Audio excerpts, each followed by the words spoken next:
हो रहा। तो दोस्तों आप लोग आ चुके हैं आशीष साल क्लियर टू चैनल में और बात करने वाले हैं इस चैनल में जो हम लोग अंसाल हल कराने वाले हैं कक्षा 10 के। और इसमें हम लोग चाहते हैं कि जो गांव के बच्चे हैं और जो जिसके पास पढ़ने की व्यवस्था नहीं है वो अंसाल हल कर कम से कम इस मैथ से बोर्ड में कुछ नंबर आ सके। और मैं क्लास को चालू करने से पहले एक शायरी से शुरुआत करता हूँ कि कुछ कर गुजरने के लिए मौसम नहीं बल्कि मन चाहिए, रास्ते तो अपने आप बन जाएंगे, बस हौसलों का धन चाहिए। क्या मैं बोला कि कुछ कर गुजरने के लिए मौसम नहीं मन चाहिए, रास्ते तो अपने आप बन जाएंगे, बस हौसलों का धन चाहिए। और इसके लिए अब हम क्लास का शुरुआत करता हूँ। जो क्लास है हमारे बेसिक, और इस क्लास पे हम या कोई और टीचर भी पढ़ा सकते हैं। और ये जो अंसाल है क्लास 10th की, हम लोग इसी पे सेट नंबर 1 आज हल करेंगे। और सेट नंबर 1 क्या देता है, सबसे पहले सवाल दिया है कि जो खंड क दिया है उसमें दिया है क सवाल कि दी गई संख्या में अभाज्य संख्या छाटिए, में अभाज्य संख्या छाटिए।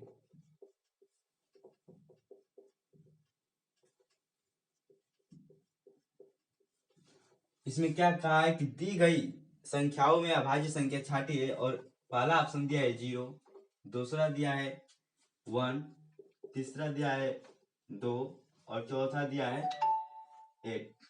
और फिर पूछा है कि दी गई संख्याओं में अभाज्य संख्या छाटिए।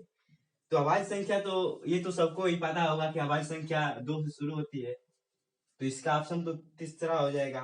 और ख दिया है कि समीकरण 3x square minus 2x plus 1/3 बराबर 0 का विविक्तर होगा।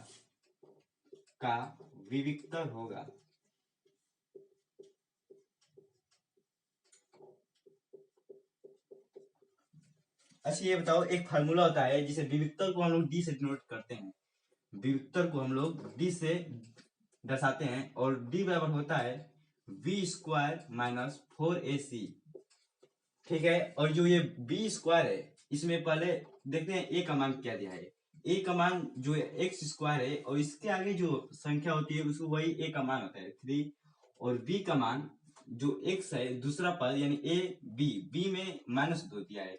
और इसमें चिन्ह सहित रखा जाता है, अगर धन रहेगा तो धन तो नहीं दर्शाया जाता है, लेकिन माइनस है तो -2 लिखना पड़ेगा। और सी का मान दिया है 1/3। ठीक है। और पूछा है कि विविक्तर होगा यानी डी का मान पूछा है, तो अब तो हो ही जाएगा, बस बी का मान इसमें रख दीजिए। बी का मान -2 का होल स्क्वायर -4 और ए का मान 3 दिया है इंटू सी का मान 1/3। अरे हाँ या ना। अब -2 का होल स्क्वायर क्या हो जाएगा, बोलो हाँ। -3 कट गया और हो गया 4, यानी विविक्तर हमारा क्या आ गया 0। और इसमें ऑप्शन में दिया है, पहला दिया है ऑप्शन 3, दूसरा दिया है 2, तीसरा दिया है 1 और चौथा दिया है 0।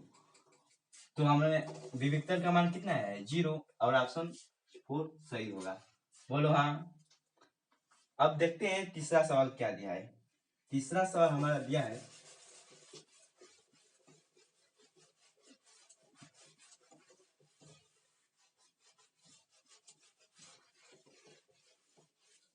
देखते हैं हमारे तीसरा सवाल दिया है कि यदि साइन ए बराबर 3/5 हो तो काश ए का मान रख कीजिए।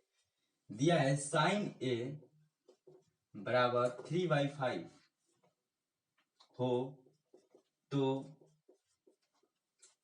से कॉस ए का मान पूछा है, कॉस ए का मान पूछा है। अच्छा ये बताइए, हम लोग एक पढ़े होंगे समकोण त्रिभुज के बारे में।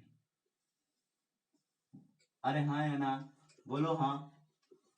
अच्छा एक होता है सूत्र लाल बटा कक्का, ये तो हिंदी माध्यम वाले सभी लोग जानते ही होंगे कि लाल बटा कक्का। और जो यह सबसे पहले होता है यानी साइन, साइन का मान होता है वही होता है लंब अपन कर। जो यह एल है इसे लंब कहा जाता है और जो यह के है इसे कर कहा जाता है। अरे हाँ। और जब साइन का मान पूछा है तो साइन बराबर होता है साइन ए बराबर होता है लंब अपन कर। लंब अपन कर्ण, और जो लंब का मान है वो दिया है 3 और कर्ण का मान दिया है 5। बोलो हाँ। और मुझे पूछा है इसका मान। अच्छा, जो ये ट्रिपलेट बनते कैसे हैं, देखो मैं एक बात बता रहा हूँ। ट्रिपलेट खाती सूत्र ट्रिपलेट, इसी अब बने कैसे हैं, जो ये ट्रिपलेट आए हैं आखिर ये आए कैसे हैं। मान लो कोई विषम संख्या है, जैसे विषम संख्या इसमें दिया है ओड, जैसे कोई ऑड विषम संख्या है और मान लो 3 दिया है, ठीक है। तो ये जो विषम संख्या है इसका पहले खाली स्क्वायर कर दो। क्या बोला? स्क्वायर। स्क्वायर कर दो 9, और जो ये 9 है इसका पहले आधा कर दे, ठीक। और जो इसका मान है इसको 4.5 होगा। और कोई भी विषम संख्या एनी 3, 7, 9, 11, कोई भी विषम संख्या है और ये ट्रिपलेट बनते कैसे हैं ये मैं बता रहा हूँ। जो 3 का स्क्वायर है वो 9/2 हो जाएगा, और 9/2 का जब भाग देंगे तो 4.5, और कोई भी विषम संख्या जब इतना हम लोग कर लेंगे इसे +0.5 और -0.5 जोड़ देते हैं और घटा देते हैं, और जो मान बनता है वो ये हो जाएगा 5 और ये हो जाएगा 4। यानी हमारा ट्रिपलेट जो बना वो 3, 5 और 4, यानी वही जो ये ट्रिपलेट बनाते हैं, जो हमें बेवकूफ बनाते हैं कि दे देते हैं 3, 4 और इसका मान ज्ञात करना होता है। तो सूत्र होता है कर्ण का स्क्वायर बराबर लंब का स्क्वायर प्लस आधार का स्क्वायर।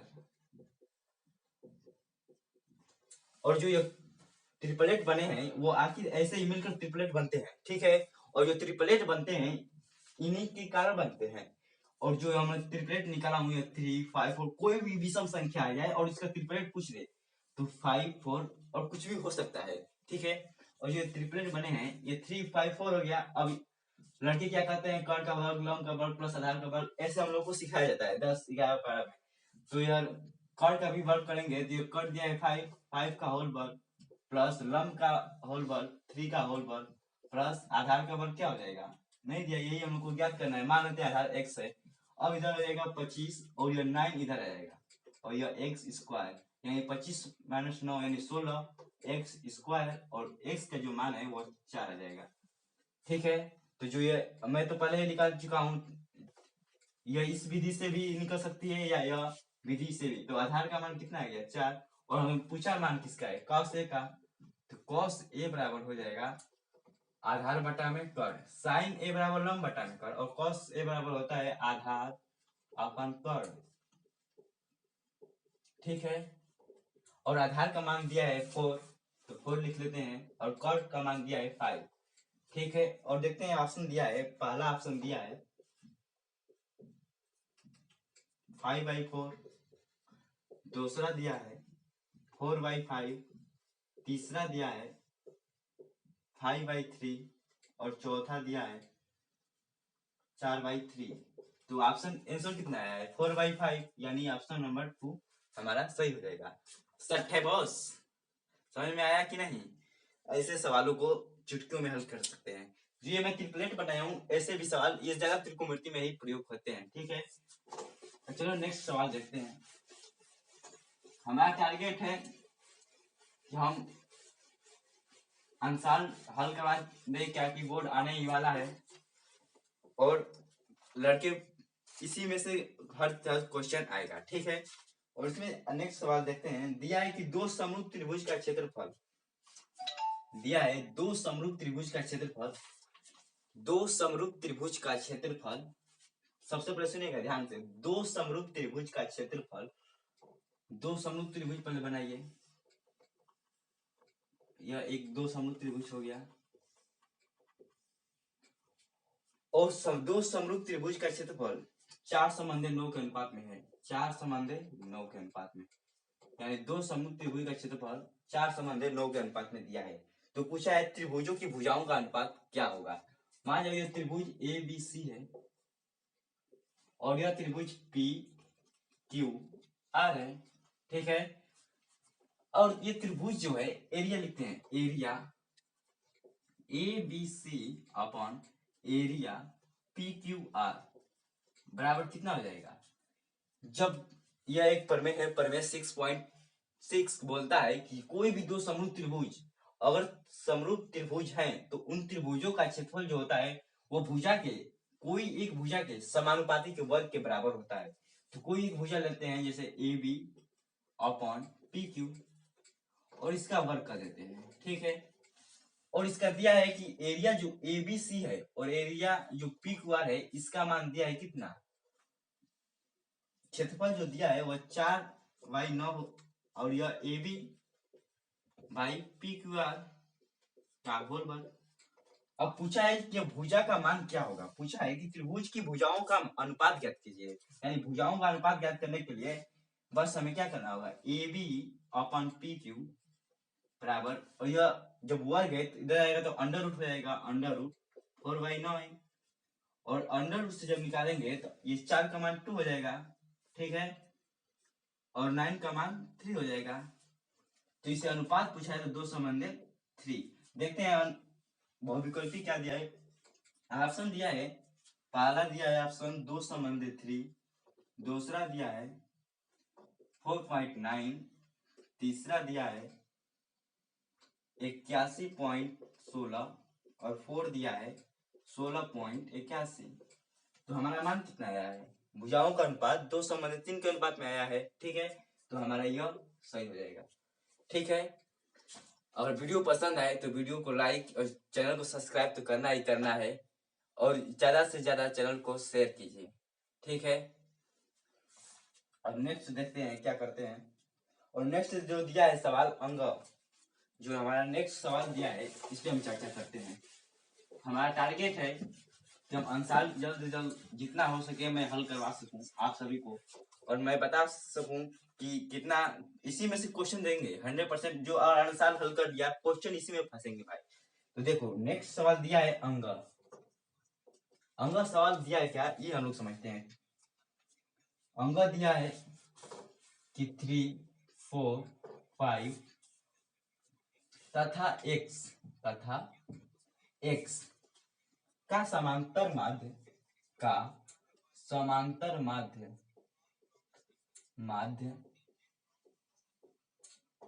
5 है, तो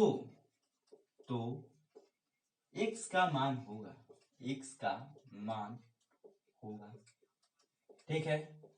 अच्छा x का मान कैसे ज्ञात करेंगे, तो एक सूत्र होता है समांतर माध्य बराबर होता है कुल पदों का योग। समांतर माध्य बराबर होता है कुल पदों का योग बटा में कुल पदों की संख्या। तो कुल पदों का योग लिखते हैं, कुल पदों का योग अपॉन पदों की संख्या। और कुल पद कितना दिया है, कुल पद दिया है 3, 4, 5 प्लस 6 और पदों की संख्या कितना दिया है 4। और जो समांतर माध्य है वो हमारा समांतर माध्य दिया है कितना 5 दिया है, तो समांतर माध्य 5 लिख लेते हैं। अब देखो जब इसके हर में कुछ भी नहीं है तो क्रॉस मल्टीप्लाई गुणा हो जाता है, जब बराबर रहता है तो क्रॉस मल्टीप्लाई गुणा हो जाता है, तो कितना हो जाएगा 4/20 और 3 प्लस 4 3 7 7 प्लस 5 12 प्लस x यानी x बराबर 20 और माइनस 6 हो जाएगा 20 माइनस 12 यानी x बराबर 10 में 2 गया 8, यही मान हो जाएगा। समांतर माध्य कितना होगा 8, क्योंकि एक जगह हम गलती कर चुका हूं, सही है इतना ही आएगा, ठीक है। और नेक्स्ट सवाल दिया है, इसी में एक और दिया है, यहाँ पर 6 दिया है, किताब में इसमें 6 दिया है और इसीलिए यहाँ पर 6 हो जाएगा और 6 4 10 3 13 हो जाएगा। और जब 20 में से 13 घटेगा तो मान कितना आएगा 7 आएगा। यहाँ पर थोड़ा मिस्टेक हो चुका था। और ऑप्शन दिया है पहला ऑप्शन आपका दिया है 5, दूसरा दिया है 2, तीसरा दिया है 7 और चौथा दिया है 3। तो ऑप्शन नंबर 3 क्या हो गया, सही हो गया, बोलो हाँ। अब नेक्स्ट सवाल देखते हैं क्या दिया है। अगला सवाल दिया है कि दो बिंदु 2 और 3 2,3 और 4,1 के बीच की दूरी होगी। नेक्स्ट सवाल जो दिया है वो निर्देशांक ज्यामिति पे दिया है। आप लोग निर्देशांक ज्यामिति पढ़ चुके होंगे, ये क्लास में तो पढ़ाया दिया होगा। और देखो क्या दिया है, पूछा है ना कि दो बिंदु है, मान लो दो बिंदु ए और बी है, ए का मान दिया है 2,3 और जो बी का मान है वह दिया है 4,1 4,1 और पूछा है कि इसके बीच की दूरी क्या होगी। अच्छा ये बीच की दूरी ज्ञात करना है, ठीक है। तो बीच की दूरी के लिए एक फार्मूला होता है, बीच की दूरी बराबर होता है जिसे डी से डिनोट किया जाता है रूट x2 माइनस x1 का होल वर्ग धन y2 माइनस y1 का होल वर्ग। सच है बॉस। अब देखते हैं क्या रूट और x2 देखिए ये x1 का मान हो गया, ये y1 का मान, x2 का मान और y1 का मान, ठीक है। x1 का मान x2 का मान दिया है 4 और x1 का मान दिया है 2 का होल वर्ग, ठीक है। प्लस y2 का मान दिया है 1 तो 1 माइनस y1 का मान दिया है 3 तो 3 रख लेते हैं का होल वर्ग, ठीक है। अच्छा ये बताओ 4 में से 2 गया 2 और 2 का होल वर्ग 4 प्लस 1 में से -3 गया माइनस और -2 का होल वर्ग हो जाएगा 4, ठीक है। और यह कितना आ जाएगा रूट में 8, यानी इसका मान जब होगा इसको जब हम लोग करनी से निकालेंगे तो इसका फैक्टर होता है 2 चौके 8, 2 दूनी के 4 और 2 एकम 2, ठीक है। तो ये जो मान दिया है इसमें 2 का तो जोड़ा बन गया, 1 का जोड़ा नहीं दिया है तो लिख देंगे कि 2√2 यही हमारा मान होगा। क्योंकि यह सेंटीमीटर नहीं दिया है इसीलिए इस पर नहीं लिखेंगे। बीच की दूरी का मान इतना हो गया। ऑप्शन दिया है, पहला दिया था 2, दूसरा दिया है 2√3, तीसरा दिया है 2√2 और चौथा दिया है 3। ऑप्शन नंबर 3 इसमें सही होगा। ये जिनके पास अंसार नहीं होगी वो कृपया अंसार ले लीजिएगा और इसी अंसार को हल कम से कम कर लीजिए बोर्ड तक भाई। अपने नहीं सही अपने माता पिता के लिए कम से कम बोर्ड में नंबर लाइए। मैं यही कहूंगा कि आप लोग की ज्यादा से ज्यादा मेहनत कीजिए भाई। मेरा नाम है आशीष कुशवाहा, जो मैं क्लास 9 में पढ़ता हूँ और आप लोगों को भाई सोचा कि कुछ पढ़ा दूं। अंसार सोचा कि अंसार नहीं हल करवाया जा रहा है यूट्यूब पे, इसीलिए अंसार सोचा कि हल करवा दूं। और वीडियो भाई पसंद आए तो सब्सक्राइब और लाइक जरूर करें और चैनल को ज्यादा से ज्यादा अपने दोस्तों में शेयर करें ताकि वो भी अपने बोर्ड की तैयारी अच्छी पूर्वक कर सकें। देखो ये जो नेक्स्ट सवाल है दूसरा दिया है, दूसरे में एक सवाल दिया है क, इसमें दिया है, मैं सवाल अब नहीं लिखूंगा, दिया है कि यदि द्विघात समीकरण, एक द्विघात समीकरण दिया है, द्विघात समीकरण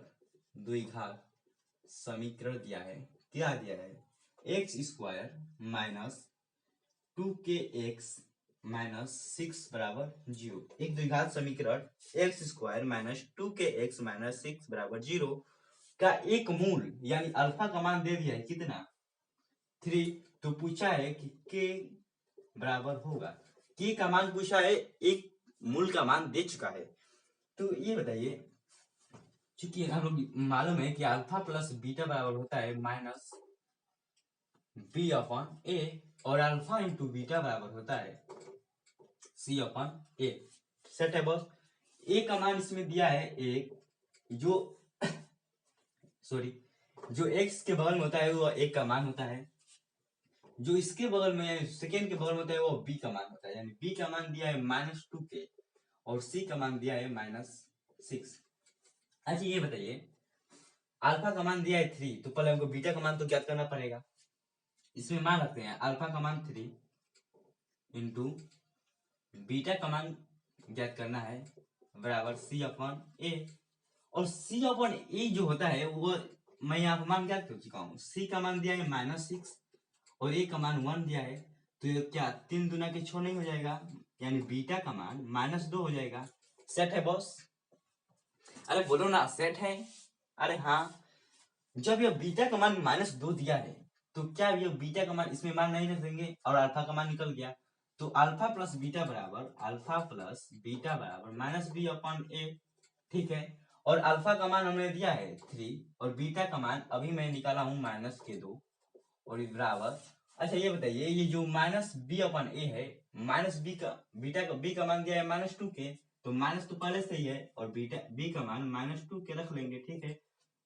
ए का मान 1 दिया है तो बट्टा में 1, इसका तो मतलब कुछ होता नहीं है, इसके लिए इसको मिटा दिए। ठीक है, अच्छा ये बताइए 3 और -2 1 हो जाएगा। अरे 3 में से 2 गया 1 इक्वल टू, और ये जो आगे माइनस का चिन्ह है तो माइनस माइनस प्लस हो जाएगा, यानी 2k, और k बराबर हो जाएगा 1/2।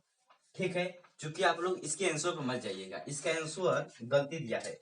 इसका आंसर दे दिया था 1/3, जबकि इसका मान k का मान 1/2 होगा। ठीक है, आप लोग को समझ में आया। चलिए अब अगला सवाल देखते हैं क्या दिया है। इसमें ऑप्शन नहीं दिया था, यह खंड ख है, जिसमें खंड ख में हमें मान ज्ञात करना था, जो 1-1 नंबर का सवाल आता है। ठीक है, और आगे सवाल देखते हैं क्या दिया है। भाई बोर्ड आने वाला है, इसलिए थोड़ा स्पीड में हूँ, इसके लिए क्षमा चाहता हूँ। अच्छा ये बताइए, नेक्स्ट सवाल दिया है ख दिया है कि 2 tan 30 degree upon 1 plus tan square 30 का मान होगा। ये हमें दिया है, क्या दिया है कि 2 tan 30 degree upon 1 plus tan square 30 degree का मान होगा। अच्छा ये बताइए, दो तो दो रन, ये tan 30 अंश का मान कितना होता है? tan 30 अंश का मान होता है 1/√3। बोलो हाँ, 1 प्लस और tan स्क्वायर 30 अंश का मान हो जाएगा 1/√3 का स्क्वायर। ठीक है, अच्छा ये बताओ, यहाँ पर 2 में कितना हो जाएगा √3, और यहाँ पे 1 प्लस और इसका स्क्वायर करेंगे तो 1/3 हो जाएगा। ठीक है, अब देखिए आगे 2/√3, और ये 3 एकम 3 एक 4/3 हो जाएगा। ठीक है, ये 2 से 2 कट गया, 2 दूना के 4, यानी 1/√3, और यह ऊपर चल जाएगा, यानी 3/2, यानी 3/2√3। ठीक है, अब देखते हैं, यह इतना इसका मान हो जाएगा। आप चाहेंगे तो इसका परिमेयकरण भी कर सकते हैं, क्योंकि इसमें परिमेयकरण ही किया है, और जब परिमेयकरण करेंगे तो इसका मान हो जाएगा हमारा 3, और यह ऊपर जाएगा तो 3 दूना के कितना हो जाएगा 3, और 2√3 अपॉन फिर 2√3 इंटू 2√3। ठीक है, जब ये होगा 3 दूना के 6√3 अपॉन, अच्छा ये बताओ 2 दूना के 4, और ये √3 यानी 12, 6 दूना के 12 यानी √3/2। ठीक है, बोलो हाँ। यदि दो समरूप त्रिभुज का क्षेत्रफल क्रमशः 169 सेंटीमीटर स्क्वायर तथा 225 सेंटीमीटर स्क्वायर है, तो इनकी संगत भुजाओं का अनुपात क्या होगा? यही हमें ज्ञात करना है। देखिए मेरे प्यारे दोस्तों, मेरे प्यारे बहनों, ये सवाल के ऊपर देखते हैं क्या दिया है। क्या है, दो समरूप त्रिभुज का क्षेत्रफल, एक समरूप त्रिभुज हो गया और दूसरा समरूप त्रिभुज, एक और त्रिभुज हो गया। चूंकि ये दोनों त्रिभुज क्या है, समरूप है। हमें अभी एक पहले एक सवाल आया था ऐसा ही, तो मैं बताया कि मान लो यह त्रिभुज ए बी सी और यह पी क्यू आर है, और जब दो त्रिभुज समरूप है तो इनका क्षेत्रफल बराबर होता है area A B C upon area P Q R का क्षेत्रफल बराबर होता है कोई, जब दो समरूप त्रिभुज होते हैं इनका भुजा समानुपाती होता है, ये तो हमें पता ही है। जब भुजा कोई एक भुजा ले लेते हैं, जैसे इसका भुजा ए बी अपॉन और इस त्रिभुज का भुजा पी क्यू, ये समानुपाती होंगे अपने में, तो इसका होल वर्ग होता है। ये परमेश 6.1 त्रिभुज में दिया है हमारे। तो पूछ रहा है कि इनकी संगत भुजाओं का अनुपात क्या होगा, जबकि इन समूह त्रिभुज के क्षेत्रफल दिया है 169 और 225, तो पूछा है इनकी भुजाओं का अनुपात क्या होगा। अच्छा ये बताइए, यहाँ पर ए बी हो जाएगा, ठीक है, और यह पी क्यू हो जाएगा, और यह वर्ग है, क्या इधर वर्ग नहीं हो जाए, कड़ी में नहीं आ जाएगा। जो ए बी है, ए बी और यह अपन पी क्यू है, इसका मान 169 का मान होता है 13 और 225 का मान होता है 15, तो हमारा मान क्या आ गया, भुजाओं का अनुपात हो जाएगा 13:15। सेट है, और नेक्स्ट हो गया आप लोग को। अब मैं नेक्स्ट सवाल दे रहा हूं जो आप लोग हल करिएगा, तो आप लोग हल करिए भाई, खाली मजा ले रहे हैं ठंडे का, ठंडी तो पड़ ही रही है। चलिए दिया है एक सवाल, घ दिया है कि 12 व्यक्तियों का भार, 12 व्यक्तियों का भार, व्यक्तियों का भार, भार 12 व्यक्तियों का भार का समांतर माध्य, का समांतर माध्य, समांतर माध्य 45.6 kg है। ठीक है, पूछ रहा है कि केजी है, तो पूछ रहा है कि तो उनके भारों का, उनके भारों का,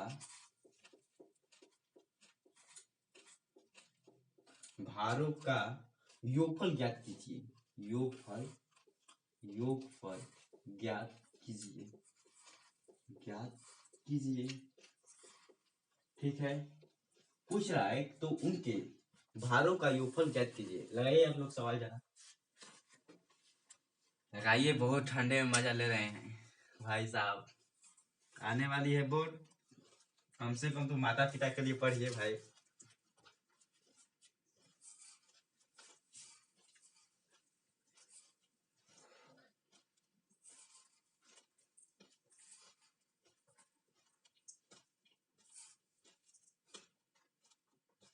चलिए बात करते हैं। इसमें दिया है कि समांतर माध्य बराबर क्या होता है, क्योंकि समांतर माध्य बराबर, समांतर माध्य बराबर, समांतर माध्य बराबर कुल पदों का योग, कुल पदों का योग, पदों का योग अपन पदों की संख्या। ठीक है, पदों की संख्या। जब कुल पदों का योग दिया है, कुल पदों का योग हमें क्या, इसे पूछा है कि कुल भारों का योगफल ज्ञात कीजिए, यानी योगफल हमें पूछ दिया है।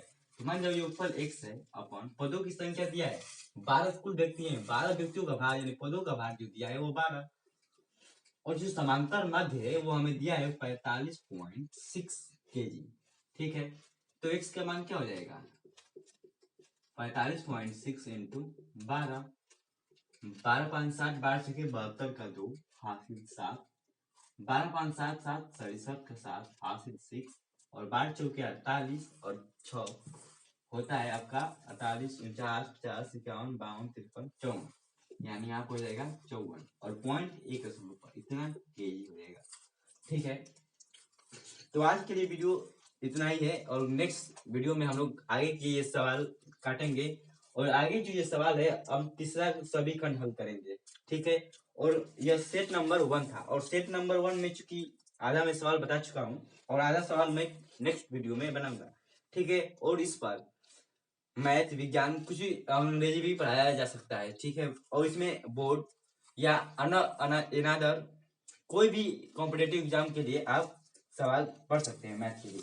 तो ये, और वीडियो पसंद आई हो तो वीडियो को लाइक, सब्सक्राइब, और ज़्यादा से ज़्यादा हो सके तो आप लोग शेयर कीजिए, ताकि मैं भाई इसीलिए पढ़ा रहा हूँ कि जितना ही सब्सक्राइब होगा मैं उतना ही, ताकि अगले से अगले वीडियो लड़के भी पढ़े और बोर्ड के अच्छी तरह सवाल को समझे। ठीक है।